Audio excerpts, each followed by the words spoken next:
नजर दोष, करणी बाधा, नकारात्मक ऊर्जा याबद्दल एका ज्योतिषशास्त्राला खूप प्रश्न विचारले जातात. कारण कुठल्याही व्यक्तीच्या आयुष्यात एखादी नकारात्मक घटना घडते, त्यावेळी त्याला पडलेला पहिला प्रश्न हाच असतो की त्याच्याबद्दल त्याच्या बाबतीत अशी घटना झालेली आहे का, किंवा कुठल्या व्यक्तीने त्याच्याबद्दल अशा गोष्टी केलेल्या आहेत का.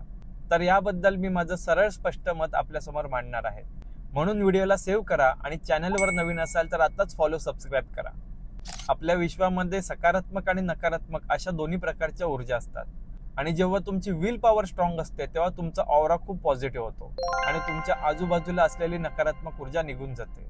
दुसरी गोष्ट म्हणजे पत्रिकेतला राहू तपासून घेणं, कारण या सर्व गोष्टींचा राहूवरून विचार केला जातो. त्यामुळे राहूचे जेवढे रेमेडी आहेत त्या रेमेडीजला करून इफेक्टिव्हली पण हळूहळू असे त्रास कमी होऊ शकतात.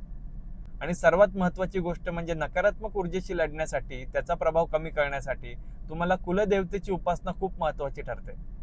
कुलदेवतेचं नामस्मरण करणं किंवा कुलदेवतेच्या मंदिरात जाणं किंवा कुलदेवीची ओटी भरणं, गोडाचा, पुरणपोळीचा किंवा तिखटाचा जो काही नैवेद्य असेल, मानपान असेल कुलदेवतेचा, तो वेळोवेळी करणं, यामुळे या सर्व गोष्टींपासून, त्रासापासून तुम्ही नक्कीच वाचू शकता. अशाच इफेक्टिव्ह माहितीसाठी व्हिडिओला आत्ताच सेव्ह करा आणि शेअर करायला पण विसरू नका. श्री स्वामी समर्थ.